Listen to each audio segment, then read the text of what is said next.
What is one thing about the Brazilian football market that you just can't stand? 1, 2, 3 gravando. Let's just talk about football industry. We can talk about the dark side of it if you want, or the things that you see it's good. What would you like to talk about? What is the worst experience that you've had as an agent? The worst experience I've had as an agent? That's a tricky one because it really depends on in which scenario, because there are like dealing with players or in a situation where, for example, me as a woman, I was in a conversation with a sports director, and then when he comes and to say bye and he hugs you and he touches you, that was very uncomfortable. But it depends on which sense you want to know, like the worst. Like the worst moment for you as an agent where you were almost about to quit your job? I think every day when we are talking with a player and the player doesn't collaborate, doesn't respond, doesn't pay, I think the worst maybe for me I can bring back to when I had to travel to speak with a player, to ask for the player to pay me, and that didn't work because not only I spent money going to visit the player thinking that I would get the return because the player was owning me, and the player never paid back what he was owning me, and this. So how do you deal with that situation? Now I learned that when we have everything written, when we have everything clear also for the player, if they don't pay me, I just go on FIFA and I sue them. Because nowadays I decided that you can't play easy with players, literally, because you're here to provide a service. You are here to be rewarded by that service, and being rewarded means getting your payments. Like we're here to help, but we're not here to be taken advantage of. No, because one thing is, if I made it clear that I'm helping the player and I'm not charging for it, is one thing. Another thing is that I make it clear that the service that I'm providing, I need to be paid for that. And maybe back then, in the beginning, I didn't know how to approach the player like that. But now I learned that, okay, player, if you want to work with me, understand that I will be rewarded for that. I am providing you a service, so I need to be paid for that. And that's how it will be. So I think the worst is mainly players that think that we are just here helping them. And I can help them somehow, but when it's clear that I am going to receive a payback from the service that I'm providing, then if the player is not willing to pay me, when it's written, when it's agreed, I will sue them, or I will try my best not to associate myself with players that don't see the value of the work, basically. What is one thing that players and players' parents get wrong about football agents? They were here just to take their money.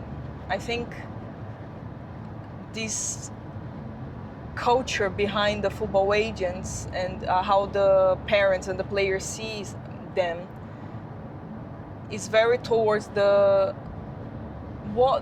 what is the role of an agent. They don't understand that, and the problem is that some agents, they don't even express what their role is, and at the end of the day, the parents, they will only think that the agent is there just to take their money, when it's actually not.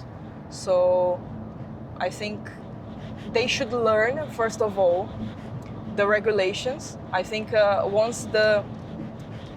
talking about youth players, when you still have to deal with the parents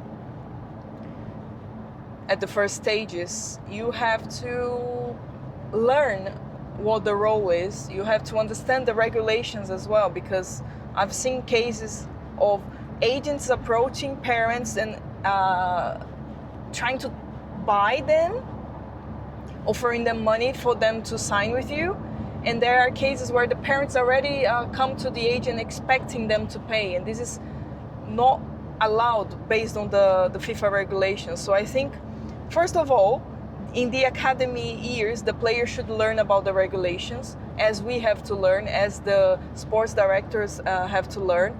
And the clubs maybe should have a program for the parents. Exactly. So the parents and the academy player. Exactly, because then everybody is prepared. Everybody knows what to their expect. role is. Exactly. Yeah. Because I feel that at the end, why would a player need an agent if their parent, let's say, can do the work for them?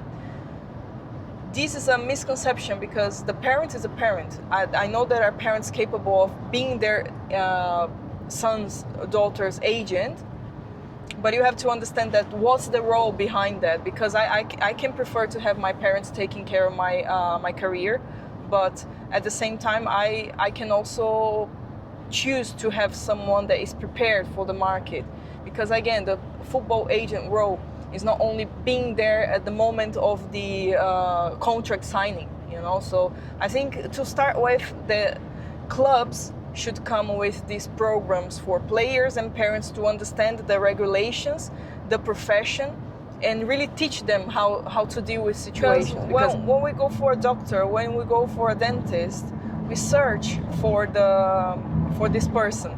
Not only that, but we know what the role of that person is. It's the same. I feel that the industry, the players, the parents, sometimes even the clubs, they don't know the role of the agent. And some agents don't even know what their real role is, what they should contribute within the football player's career. So I think it should start from the beginning, literally, educating everyone. And from then, players would be more picky in terms of choosing their agents, because then the agents will have to be better, you know, because the players will have the information out there.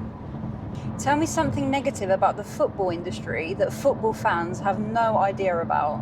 I'm gonna get some hate, but again, like when you are in front of the fans, you are someone, but off the camera, literally, when you're not watching the player, when you are off the stadium, that player can be completely different.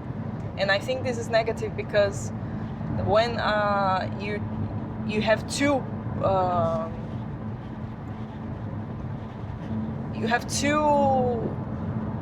characters. So it's not all of them. No, it's not all of them, but it's very to be honest, long story short, the most negative thing that fans don't know, but if they knew, they would get really disappointed, is the fact that sometimes the players, they just are as human as they are, and they make mistakes, they cheat on their wives, they treat people badly the same way. But when we admire someone for what they do, we tend to ignore these negative aspects. If you had the chance to be in the room with the FIFA president right now, what is one thing you'd ask him to change about the football industry? Only one thing, because there's quite a few.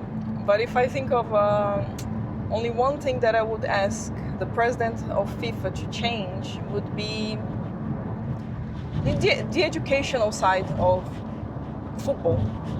Because it's brilliant, the work that they do, technical, tactical, performance-wise, but what about the behind the scenes?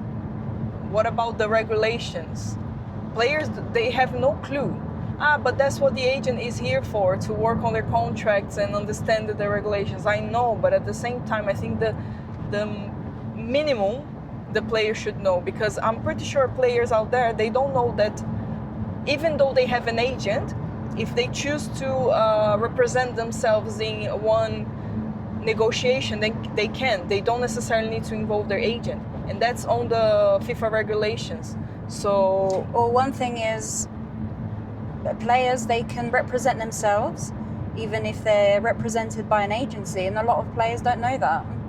Yeah, because sometimes but why I mentioned that? Why would I sign with an agent if I then will go and represent myself in a negotiation? But the point here is to understand that you're not fully obliged to do anything. Again, goes back to the transparency. If you have a transparency relationship with your agent, you will understand that you need to also, from your side, understand what you need from the agent. Because most of the times, for example, the agents will hate me, but when you renew a contract and you're literally maintaining the same terms, why would you need an agent for? You know? I need an agent to read the contract for me. Okay. But if it's the same terms and if you understand the terms, you don't necessarily need an agent for that. Going back to the rule that you can represent yourself as a player even while you're tied to an agency, I think this benefits them in a way where this benefits the player if the player is unsatisfied with the agent. So if the agency is not doing a very good job, or they're not finding the player a club, and the player gets presented with an opportunity to go and play for a club, then they can sign with the club. Yeah, why would I think this case is important because sometimes the players rely too much on the agent, and I've heard a case actually when the agent was traveling, he was offline, no internet on the flight, and the player needed to decide if he was going to sign with this club or not, and the player understood the terms but relied on the agent's confirmation for that. I think again it goes back to, do you want my support on this? I am here to support you, but also understand that the last word will be the players always. We're here to give support. We're here to give guidance. We're not here to decide for the player. We're here to decide with the player and put out our point of view, because I think that it's mainly a consultation job, an agent is, because at the end of the day, who's gonna go and decide is the player, it's not the agent. The agent's here just to show, just to express what they see is good and what they see is bad for the player. But there's many cases where an agent influences the player to go to a certain club because the agent makes more money. Yeah, but again, it's going down to their own benefits. So this is the agent that you don't want to work with, because if the agent is thinking about themselves first before the player, you chose the wrong agent. Because you. But how does the player realize that that's what the agent is doing behind their back? By not signing, because again, the player is not forced to sign a contract. You know. No, it's like beforehand you can't say you can't really see actually, because you don't know, because it's like I know you're not going to put this on, but yeah, it's no good, because if you only think about you're not going to put that in. Yeah. It's not good when you're only thinking about your own benefit, because again, this is good to reinforce also my philosophy that I always say, I will succeed only if the player succeeds. If the player doesn't succeed, how am I supposed to succeed? Maybe agents have different approach and they only think about themselves, about their own success. I am going to think about how much commission I'm making. I don't care if this player is gonna be miserable in that place. I don't care. I care about my money, you know. And this is why the agents looked. This is why the agents are seen with bad eyes, because yes, they're trying to protect their interests, and I don't think this is wrong, but there are ways and ways, in a sense of, if it's good for my player, it's good for me. And actually, most of the times, it will be good for the player, not going to be good for the agent, in terms of financial. Because if we think, let's put a realistic situation here. I'm an agent based in the UK, and I have a player that just signed for a club in Denmark. I want to provide a service for this player, and I want to be there in this special moment. It's an important moment of the signature, even during the negotiation. It takes time and money. But the agent is here for that. I understand. But then this player will be making, let's say, £50,000 a year, and my commission is. Think about that, £5,000. If I go to Denmark and I spend 3 days, that's minimum, especially during summer, £1,000. So sometimes even the financial situation won't be positive for the agent. But at the same time, if you think long term, if you think that you're gonna manage this player's career in a long term, then you get back the investments that you are also making. But if I'm only thinking about my £5,000 commission, and the player will be there and be miserable, then I think this is the wrong approach, you know. What's the biggest challenges you've faced as a woman in the football industry?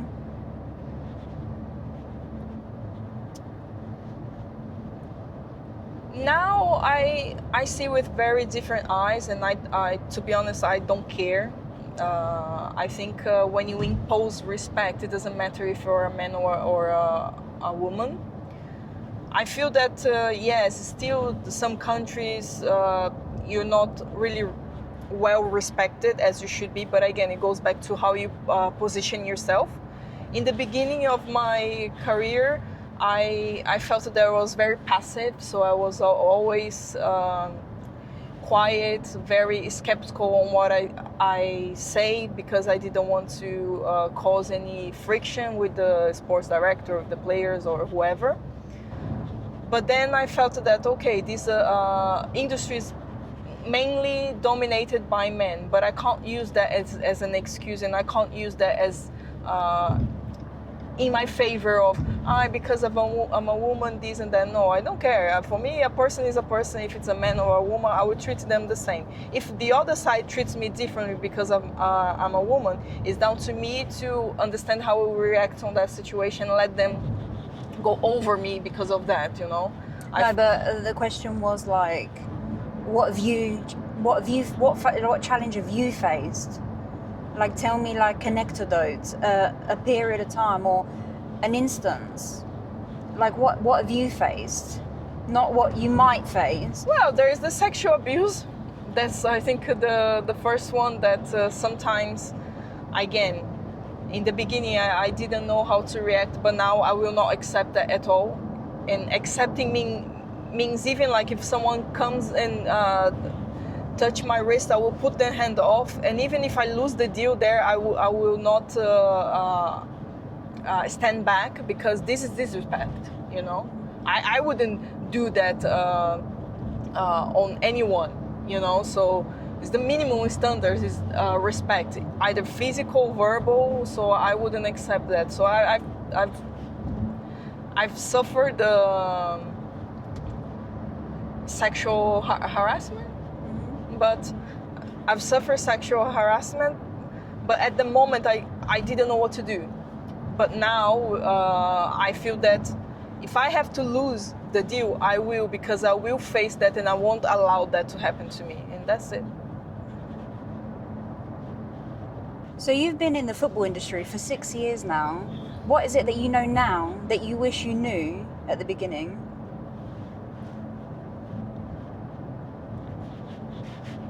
I think the basics, literally the regulations, because I've only got in contact with the FIFA regulations when I had to study for the FIFA exam, which was on my 3rd year of career. Before, it was all based on what I learned from my dad and executing. But if I knew the regulations from day one, I would have done so many things differently, so many. And also the fact that as an agent, there's not really a rule book. Okay, you can know the basics, the regulations, but there's no right or wrong. Everyone's got their own style. It's also knowing that, because we look for something specific, like a specific guide, or like I don't even know how to explain it. Like, we look for an instructions book when it comes to being a football agent, but there's not. There isn't, yeah, because everyone is facing it in a different way. There will be agencies that they will be very professional. There will be agencies that they are very relationship orientated, exactly.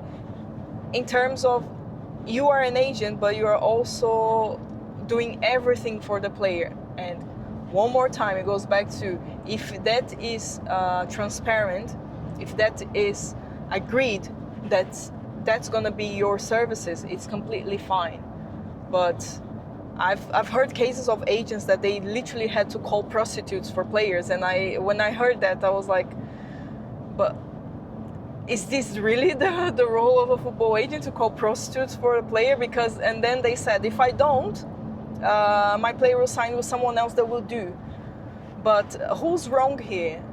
For me, of course, 100% the agent of not expressing to the player what his obligations, what his role is as the player's representative. So every agency is different, every agent is different, but as you said, there is not a book of how to become a football agent. I think obviously the basics you need to know when it comes to regulations, but it's different from studying for medicine or studying for engineering or this kind of stuff. What is one thing about the Brazilian football market that you just can't stand?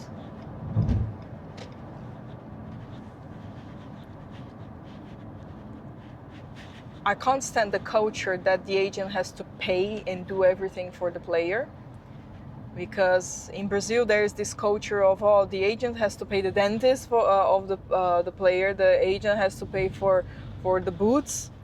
It's almost like mandatory, and I just hate it. I just hate this culture behind the football agents in Brazil, that they don't work with the player. They literally buy the player. They see the player as a product, and they use that and they buy the players. And I think it's wrong.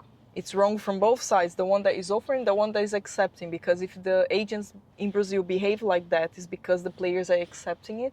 And if you go back to the players' background and their needs, some players will accept.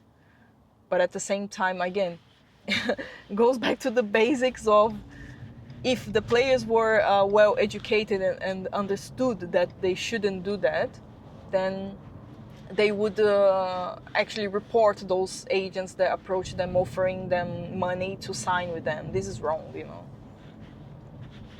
And what do you think needs to happen for this to change? I think players need to have the information, first of all. Second, there should be a better system from the national federations to have the platform for the players and for all the agents to go and report. I don't think this is very clear. That was the last question. It was actually two questions. Okay.